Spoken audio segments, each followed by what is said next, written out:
Hello friends, welcome to Dr. Sai Physiology Academy, DOPA for short. This is the place where we'll make the learning of physiology easy, exciting, and effective. Thank you for joining me. And if you're new to this channel, you're especially welcome. And if you love the content that we share, kindly click the like button and also the subscribe button. And don't forget to turn on notifications so you don't get to miss any new content that we drop. Now let's get started. So we're entering into a new system, the respiratory system. Okay?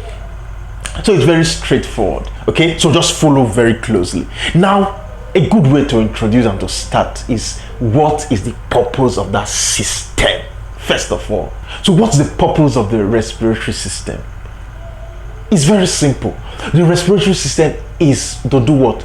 To provide oxygen to the body. Okay? Once it has reached the blood, its job is done. It's now the heart that will now distribute that oxygen that is in the blood to all the cells of the body. Okay? Of course, you know the purpose of oxygen, to help in the liberation of energy.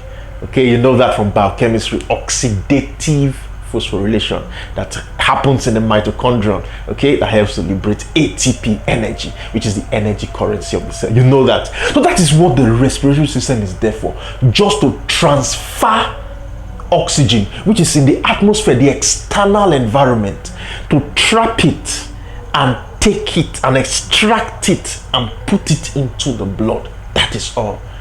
Do you understand that? So what we're going to be doing is the process.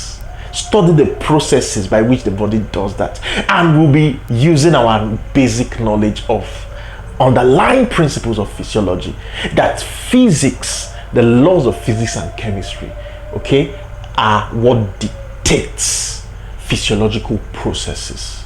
Do you understand? Physiological processes are dictated by the laws of physics. So we are going to be talking about the mechanics, okay, the mechanics of breathing and all of that. Now look at that. The next thing we're going to be talking about is components. What are the components of the respiratory system? Okay, so there are two broad components. One of them is, you need an exchange organ. You need what? An exchange organ. So the exchange organ is the lungs. All right? The lungs. What does the lung do? When it's an exchange, it transfers gases in between the blood, internal environment, and external environment. That is what the exchange organ do. Okay? It exchanges. It takes from the blood and takes it into the external environment, and takes from the internal environment and takes it into the internal environment, which is the blood. You know, internal environment, the blood, extracellular fluid, you know that. So that is what the exchange organ does. The whole mechanism how that exchange occurs is part of what we'll be studying. Okay, so the component number two component is the pump. The pump. Now this pump, what do we mean by pump? This is where the mechanical aspect of respiration, this is where it happens. The pump. There's a process by which you draw in air, okay, and it involves three things. Now you need a chest wall. The chest wall, okay, the chest wall is composed of the ribs and muscles attached to the ribs that can make the ribs expand and contract, expand and contract. Do you understand that? So that mechanism, we'll study it later, how it helps to bring in air and push out air. So that is the chest wall with muscles, bones and muscles. That's what they do, the chest wall. Then number two, under this pump, you have nerves. Okay, you have nerves. What are the nerves? So the nerves are what controls this chest. You know, the chest wall is bones, the rib cage, okay, the ribs, and what, muscles. And muscles act through the electrical impulses that come from nerves. That's what makes them contract and relax. So it's like the information, okay, to tell the muscles when, because even when you are unconscious, when you are sleeping, your muscles are still acting. So the nerves, they do that communication. Then you also have the respiratory center. Respiratory center, okay, that's like the control center that tells the nerves, carries the information to the nerves to tell the muscles to move, contract, and relax. Okay, so this is what the pump. So these are the components of the respiratory system. Very easy to understand. These two components, that's all. Once you understand the things that happen here, you are 80% done with respiration. How the exchange organ, the lungs, the pathway from outside down to the lungs, what happens. So we're going to be learning all of that. This is just an introduction, all right? So the next thing, logical thing to think about is, let's structure determines function. It's one of the underlying principles of physiology. So let's understand the structure of this respiratory system. Of course, you learned all that in anatomy, but just for the sake of completeness, we'll just touch a little on it in physiology here. Okay, so physiologic anatomy, or it's called functional anatomy of the respiratory tree.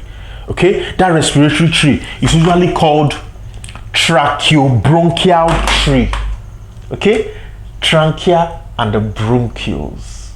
Okay, so it's called tracheobronchial tree. Okay, so this tracheobronchial tree is divided broadly into two parts. Okay, the upper respiratory tract and the lower respiratory tract. Do you understand that now? So the upper respiratory tract is what? Let's write it here. URT. It's what? Mouth. Mouth. If you close your nostrils, you can still breathe through your mouth. So the mouth is part of it. So you have the mouth. Of course, you have your nostrils. What else do you have? You have the pharynx. And you have the larynx. So this upper respiratory tract. It's just for you to, it's about terminology. When they say upper respiratory, you know where you're talking about, okay? Then you now have the lower respiratory tract. So anything from below the larynx is the lower arrow, the lower respiratory tract, which is trachea. Okay, after the larynx, you now have the trachea. Then after the trachea, what next? You have the bronchioles. It's like this. You have the trachea that now divides into two bronchi. Singular is bronchus. Okay, so that's what happens. So from here down, so after the bronchus, it now continues to divide. This one will continue to divide like this, like this, like this, like this, like this, down, down, down, down, down, down, until it gets to the end where it can no longer divide. The end of the tracheobronchial tree is called the alveolus. Plural is alveoli. Okay, alveoli. Okay, they are sacs. They are sacs. That is the point of exchange. Okay, all these things, they are in the lungs, the lung parenchyma, the substance of the lungs. That's where they are very thin. Gases can easily cross and exchange in between, and they are surrounded by what? Capillaries. So you have the alveoli like this. They are like sacs. Okay, and surrounding them, let's use red, representing capillaries, is blood. Just like a basket covers them. Okay, so gases can easily exchange from the blood and enter the sac, and from the sac and enter the blood. So CO2 will enter from the blood into the sac and goes out through the whole tree, tracheobronchial tree. Then oxygen will enter from the sac and enter into the blood. So the exchange occurs there. So every part of the tracheobronchial tree that has this alveolar sacs is known as the respiratory zone. Are you getting me now? The part that does not have alveoli is known as the conducting zone. Its job is just to conduct gases out and in. No exchange is happening. So the part where exchange happens is called the respiratory zone. Okay, so look at what happens. From the trachea, you have cartilages like this to bronchial, to bronchus, okay, bronchial and all of that. They begin to divide. So it gets to a point that there will be no cartilage again, only smooth muscles. So from that point, it's called a bronchiole. Okay, bronchioles, they lack cartilages. They are just smooth muscles that can contract and relax, that will now widen the diameter or reduce the diameter. Okay, it happens. So these bronchioles, they also continue to divide. So you get to a point where you now have these sacs appearing at the bronchioles. You have bronchioles like this. Sacs will begin to appear. These alveolar sacs. So the parts where you have sacs, they are called respiratory bronchioles. Note all these things. They're very important MCQ questions you can be asked. Okay, they can even ask you in essay to write an essay on the tracheobronchial tree. Okay, so that's what you write. Then the last generation level of bronchiole that lack alveoli is called terminal bronchioles. Are you getting it now?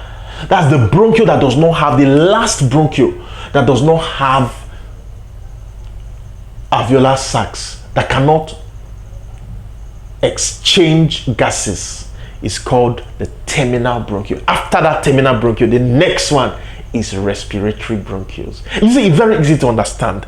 You get it now? So that is it. So these things now, so the conducting zone, that's from this trachea down to the terminal bronchiole, is known as conducting zone. You have up to 16 divisions, or you can call it 16 generations.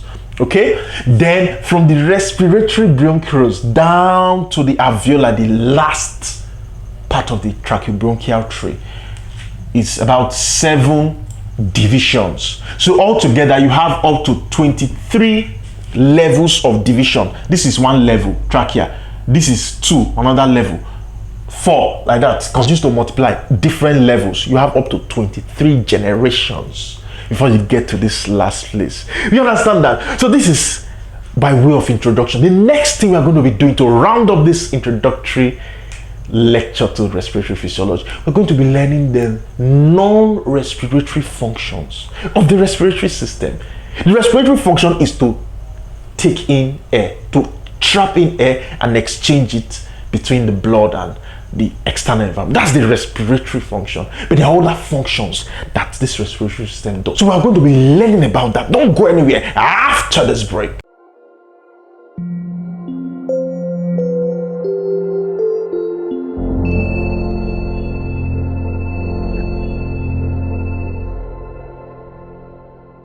All right, you're welcome back. So we said we're going to be talking about the non-respiratory what? Functions of the respiratory system, the tracheobronchial tree that we've talked about, including the lungs and all of that. What other things do they do? Okay, so one of them is that, okay, we mentioned the parts: upper respiratory tract, lower respiratory tract. Beginning from the upper respiratory tract, the nostrils. Do you know that you have the sense of olfaction? Olfaction. What does olfaction mean? The ability to smell. You use your nostrils. Okay, the organ of olfaction, those smell receptors, they are located in the nostril, which is part of the respiratory tract. Okay, so that's a non-respiratory function, ability to smell something. It has nothing to do with exchange of gases and all of that. Okay, so olfaction, number 1. Number 2, you have phonation, something called phonation. phonation, ability to produce sound. Okay, that one is mainly by the larynx, the voice box. Okay, when you talk like this, you are using your respiratory system. You are bringing out air. Okay, vibration of air with vocal cords. So it's one of the things, air with vocal cords vibrating. Phonation, the larynx. Okay, that's one of a non-respiratory function, ability to make sounds. All right, so another thing, number 3, it helps to control acid-base balance, the respiratory system. Okay, acid-base balance. So let's write maintenance of AB, acid-base balance. Ask yourself, how does it do that? The details we'll talk about it later, but the simple thing is that CO2 is regarded as an acid, because whenever CO2, okay, combines with water, of course, you know, water is all available in the body fluids, it gives you what? Carbonic acid. Okay, H2CO3 gives you carbonic acid, which is a weak acid. Okay, so that's how, so there are chemoreceptors. Okay, we'll talk about that later. There are chemoreceptors that can detect the pH, that's the level of acidity or alkalinity of the body fluids, and then it will send message to the respiratory center, okay, to control the levels of CO2. So if there is increased acidity, it will do what? It will begin to take out more CO2. It will provoke increase in what? Ventilation, breathing, to take out. So if alkalinity is increased more than normal, it will do the opposite. It will depress the respiratory center. You don't breathe as fast, as much, so that you accumulate more CO2 to increase the acid. So that's how it does that. Okay, so it helps in maintenance of acid-base balance. Then what else does the respiratory system do? Okay, it's involved in maintenance of water balance. Part of this air that you breathe out like this, okay, what is inside is water vapor. Is part of what is inside. Do you understand that? If you carry a glass now, take a mirror, a glass, and do like you bring it to it, you see that vapor on it. There's water inside. As you are breathing, you are losing water. Okay, so it helps to maintain, to control water balance. Okay, if water is too much, more water will be lost from the nostril. Water is less, and so on and so forth. Okay, so what else? Number 5, you have maintenance of body temperature. The nostrils is also an avenue that heat is lost, apart from the skin. You know, one of the major ways, of course, is the skin, but through the nostrils also, that air that is coming out carries a lot of heat. When your body temperature is increased, some of it, they are lost. True. In some other animals, they use their mouth. This is called panting. Do you understand? They are releasing a lot of heat through. So it's part of what is used to control body temperature and the nostrils. Okay, that's why when you run and do a lot of exercise, you will now need to be using your mouth, okay, to take out more heat. You are removing heat. Okay, so that's part of it, body temperature. So what else? Another major one, lastly, we'll talk about. Okay, there are other things like defense. You have alveolar macrophages that help in defense. That one is normal, natural. But another significant one we need to mention, okay, is endocrine function. Endocrine is talking about hormonal. It has a role to play in endocrinology. There's a hormone, okay, there's a hormone in the body called angiotensin 2. Okay, it's called angiotensin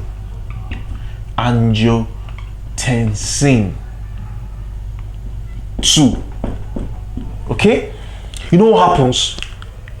There is something called angiotensin 1, which is the inactive form. So there is an enzyme that converts angiotensin 1 to the active angiotensin 2. That enzyme is located in the lungs. Okay, it's called angiotensin converting enzyme ACE. It helps to convert angiotensin 1 to angiotensin 2. And this angiotensin 2 plays a lot of role. When you study renal physiology, you see angiotensin 2 a lot endocrine functions.